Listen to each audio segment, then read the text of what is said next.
First of all, thank you so much for taking out time and attending the webinar. A small introduction from my side.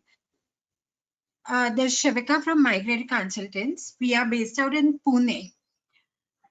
Now I'm going to tell you about the Canada application process for September 21 especially, and the same is applicable for Jan 22 and September 22 also. If you have any questions, feel free to put it in the chat box or the question box, and questions will be answered. Mr. Rakesh will be helping you to, answer the questions. Now, if by chance you're unable to hear me in between, kindly raise your hand so that we can, fix that. Now, your step-by-step plan to study abroad. So it is very important that when you have to start your plan to study abroad, it is almost a 6 to 7 months of process. Okay, so now ignore the year. As I said, now your first thing is to get your profile evaluated by the consultant. So that means you have to do a research and shortlist the course and university that you want to study. So now that can happen once you fill a form of your academic background, your work experience, if you have any backlogs or gap, and accordingly we shortlist universities and give it to you in an Excel sheet.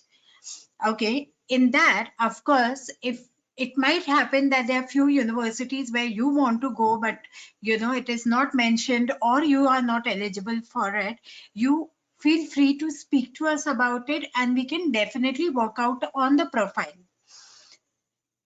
You need to have your IELTS for Canada. In Canada, your IELTS and your academic background is very, very important. So make sure you have your IELTS in hand. Your IELTS score has to be overall 6.5 and above with no component less than 6. There are very few colleges which will accept you in 5.5 also, but don't limit your options. So your overall should be 6.5 and above, and no component should be less than 6. Now, once we shortlist the universities, you need to also start preparing for it. So there are many universities, if you're going for a technical course or a management course, okay? Now there are two categories in Canada. One is without GRE and GMAT universities, and one is with GRE and GMAT universities. So again, here we help you to decide which universities you can opt for, because not all the students opt for a GRE or GMAT. Start preparing for your SOP and letter of recommendation. I do accept not all Canada college and university require a letter of recommendation, but if you have a good SOP, it throws a very strong impact on your application. There will be many universities who would tell you that they don't need a SOP, but if you attach a SOP with your application, it will make a lot of difference in your application. We will totally guide you how to make it, and we will format your SOP. Now, after that, you need to get ready with your application materials, which is we will provide you a document checklist where you have to provide us with documents like your academics, your 10, 12, bachelor's, diploma, your, as I said, resume is very important. SOP and LOR, few require it, few don't. But I would suggest SOP, we anyways need it for the visa purpose. So we make you prepare for it. Any extracurricular certificates which you have, we will be attaching that to in the other column. So now in this extracurricular certificate, it means anything on national level, anything related to your course. If you've done any kind of internship, and you have a certificate for it, we will be showing that certificate. And then once we have all these documents ready, we will start applying to the universities and college. So now you have to quickly submit your applications, even if you are looking for a September 21 intake, as applications are still open. Due to COVID, they have extended their deadline. Okay. By the time we make your application, you have to be ready with your other financial documents. So side by start preparing for a financial document. Take our help. We will again guide you how to go about it. Once your offer letters are there already with us, and then we can start the letter of acceptance. Okay. So this is how you plan for a Canada study or any other country. Now, main thing, as I said, be ready with your IELTS academic. If you are not ready, let us know. There are colleges accepted Duolingo for September 21 also, but IELTS compulsory for visa. And then your admission process, your letter of acceptance will be. We help you with your GIC application and financial documentation. GIC is a financial document which is required. You can open it with ICICI Scotia Bank of 10,200 that you show Canadian dollars per year living. Your medical examination, again, we give you a list of hospitals where you have to go and get it tested, which are approved under the embassy. Payment of GIC, as I already mentioned, tuition fees payment. We tell you when you have to do it. Everything is mentioned on your offer letter, and accordingly you go about it. Visa form filling and submission. Visa filing is totally done by us. Visa forms are checked by you. Now, there are many students, who have a 16 years of education and you have a 15 years of education. I'll tell you a difference. So in Canada, there is a rule. If you've done 12 plus 3, that becomes a 15 years of education. And if you've done 12 plus 4, it is 16 years of education. So if you've done 16 years of education and you have a percentage of between, I would say 60 to 65%, then you can opt for any master's course in the universities. But if you have 12 plus 3, that becomes a 15 years of education. And if your percentage is less than 60%, then you can opt for a PGP course. So of course, even students with 16 years of education can opt for a PGT course, but this is the different time telling you. Same goes for bachelor's, I've mentioned, and UG diploma. Now, IELTS requirement, as I mentioned, if you're going for a master's course, no component should be less than 6, overall 6.5. And if you're giving TOEFL, then it would be 88%. PG diploma, same. The IELTS requirement is the same. They are very strict about it. Now, when we come to the categories of visa, this is very important that you have all your documents at the first place complete. Why? Because of the visa category. Now, there are two categories, STS category and general category. STS is study direct stream category. So under which, what happens if you're applying for a study visa, then you require, if you all can see these documents on the screen, if you all can see the screen, these are the required documents. If you have all these documents in place, you will be applying for a SGS category. SGS category, your visa comes in 20 to 25 days. That is why we always plan to file an SGS category, because it's very hassle free. What is a generic category? There are many students who have not fulfilled their requirements, like IELTS, or they don't have their financial proper. That is a generic category. Your visa is not sure. Okay.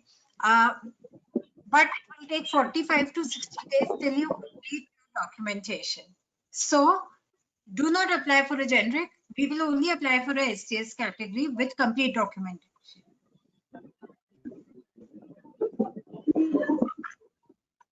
Now, these are the visa application forms in Canada. This is just in sample. It can be done offline and online. Just to show you that these are the forms which are there in Canada. We help you with it. So I am not going ahead and getting into the in-depth of visa forms right now. This is taken care by us completely.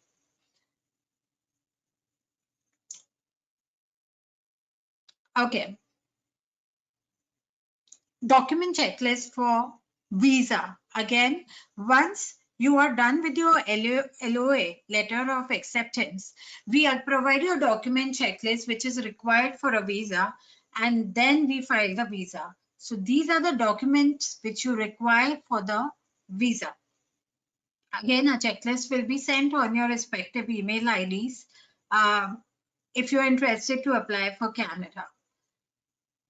There are many banks for education loan, and these are the listed banks. If you all can see, these are the listed banks where you can take the education loan and go ahead with the loan process. So as I said, even HDFC Credila is one of them, and we have many students applying through HDFC.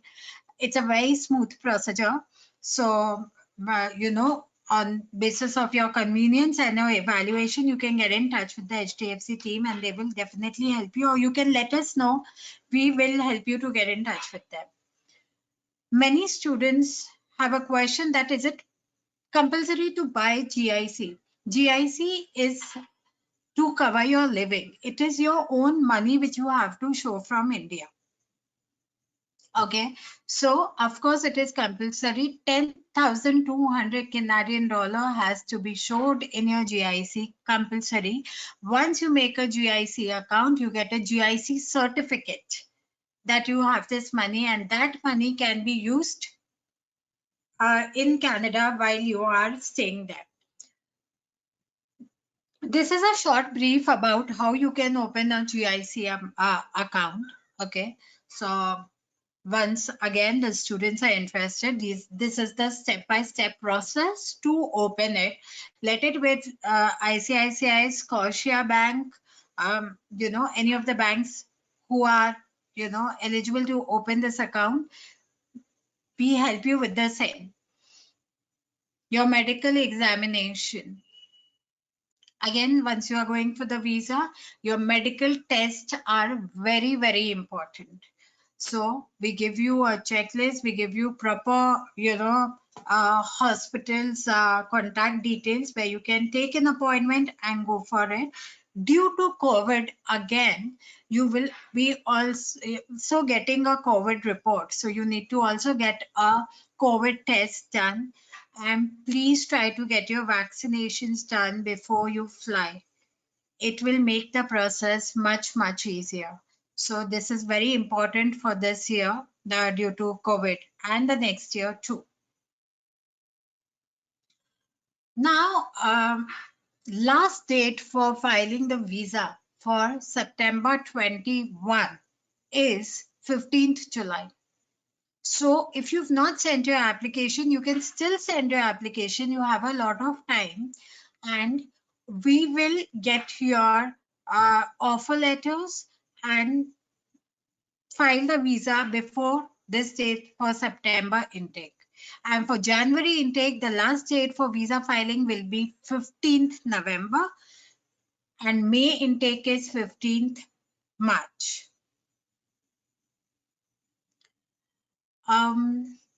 This is the way you get your visa once the visa is approved. So this is how you will be going in S1 category, which is a student visa in Canada. So this is how you get your visa, student visa for Canada. Now, very important, what is the difference between university and college in Canada? Okay, so it's nothing like that, that a college doesn't have a good ranking if you're going to study masters. It is nothing like that. There is a difference in the teaching method. So in Canada, the most important difference in college and university education are the qualification you hold after graduating the jobs, as mentioned. So college diplomas and postgraduate certifications place you in a position to compete for a very good jobs. College graduates can have the upper hand over the university graduates when applying to positions that require for applied training. Why? Because when you are going for a PGT course, they give you a lot of practical training. And when you are going for a university course, when you are going to study in a university, so you are getting a lot of theory. You get a lot of theory, how you study, you get projects, whereas PGT help you with a lot of practical training. And that is the only difference is university and college in Canada. Ranking and everything is the same. So it's not that if Dalhousie University is very good or Royal Roads University is very good, Humber College is not good or Lambton College is not good. They are equally reputed. These colleges are equally reputed as the university. It depends on your eligibility criteria. Okay. Uh, and also universities in Canada, they offer a large range of bachelor degree programs and very selected range of master's degree programs. But when you talk about a PGD, they have a 1-year program which is called a certificate and a 2-year program which is called a diploma. They also have an advanced diploma. So you will in PGD you will have level of certifications which you can do according to the kind of stay you want and according to the course you are looking at. Now again, if you are looking to make a career in electronics engineering, okay, in the field of engineering or electronics, so there are many programs like embedded systems or electronic system which will prepare you for the jobs in these respective field. So there your PGD plays a very important role, that is called a post graduation diploma. Now if there's a question, if a student has completed graduation and scored IELTS 6 bands overall, and if you wish to continue the education in the same field but you don't want to reappear for IELTS, can you do that? Yes, you can do that, but you can go for a UG diploma for 2 years in the specialized field. So in Canada, you also have to, have a relevant course. So if you've done engineering, if you've done mechanical engineering, there are many students who come across and they say they want to go for aviation or interior designing. That is not accepted in Canada. Your course has to be relevant to your previous course study. Of course, you can go for a management course because management is required in every field. Let it be engineering, let it be designing, let it be aviation, or let it be interior designing. Management is required in every field. So for that, you can definitely go, but you cannot change your field completely. Now, there are many students who have backlogs. We get a lot of students, especially engineering students, who have backlogs. And in Canada, there is a limit to backlogs which they can accept to. So generally, when you talk about colleges, if they accept around 6 to 8 backlogs, depending on the college. If you have more backlogs than that, Canada, it gets very difficult. Even if university will give you an offer letter, the visa can be at a high risk. There are some institutions where you can definitely, where they accept around, maybe if you have a 3-year degree, then 6 backlogs to 7 backlogs accepted. If 4-year degree, then 8 backlogs are accepted. So there are institutions which accept backlogs and gap. If you have a gap also, more than 2 years or 3 years, Conestoga is there, Durham is there, Saskatchewan Polytechnic is there. These are the colleges which will accept gap and backlogs if you have, but if you have more than 10 backlogs, it gets very difficult in Canada. Okay. Now, all the technical master's courses require 16 years of education. And there are few institutions which accept 15 years of education for MBA programs also. Again, depending on your profile, you can get in touch with us and we will give you that shortlisting that where you can apply according to your profile. Now, 15 years of education is generally acceptable for all PG diploma except for few technical courses requiring an engineering degree. Guys, if you have any questions, put your questions there and our team will revert and I will also revert after the session. So I'll answer your questions. There are a number of scholarships which are there in Canada. You do get scholarships in Canada on basis of your IELTS score, on basis of your academic. Now there are universities like University of Canada West, which give you a scholarship if you're going for a master's program or a graduate degree. 5,000 to 7,000 Canadian dollars, they give you that scholarship, which is deducted from your tuition fees. Lakehead University, King's University College, Brock University, and New York Institute of Technology, they all give you this minimum scholarship on basis of your IELTS, academic, and that is why I say that always put your statement of purpose with the application. Even if they don't need it, it is very important that you put it as an extra document where they get to know about you. Yes.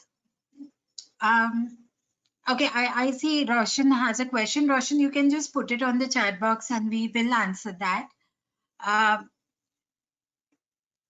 Okay, these are more universities like Trent University, University of Victoria, University of Windsor, Regina, they all have scholarship and students do get scholarship. We have many students going this year who have got very good scholarship, from these universities and other colleges too.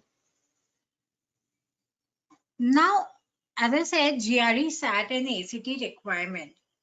As I said, it's not important to appear for it, but depending on the course and university you are opting for, of course, that makes a difference. So if you're opting for any of the top universities, the requirements remains the same. Due to COVID, many universities have said that they will waive off, but they don't usually waive off. Depending on your profile, they first check. If they require, they will still ask you to give it. So this is something we need to evaluate on basis of your profile only. Now there are many students who have a distance learning degree from India. So distance learning degree is accepted by Canada. There are few university and college which accept that. As mentioned, Thompson Rivers University will accept distance learning. Vancouver Island University, Conestoga, Fanshawe, Confederation College, Canada, George Brown. So these are the colleges where they accept your distance learning, but it has to be UGC, NAAC, and DEC recognized. So it has to be a recognized degree. and then it will be accepted. Okay, so this is not for you guys. There are many schools, so there are many students who also come after 7th grade, and these are the school where they accept you for schooling. So I don't think so anyone is there for school here, so let's skip that part. Now these are the institutions which are still accepting 5.5 bands in IELTS. So if you have a less score, that is 5.5, not below that, get in touch with us. These are the list of college and universities where you can definitely apply and you will get the offer letter. So take advantage of that. Please note, due to COVID, they have given a lot of they've given a lot of waivers in application fee waivers. They have given you GRE waivers. They are accepting with IELTS score or Duolingo, which is also called a DET. So if you guys are planning to apply this year. Apply this year if you're ready with your documents. You still have time. But if you think you are financially not prepared for it and you really want to go, apply this year.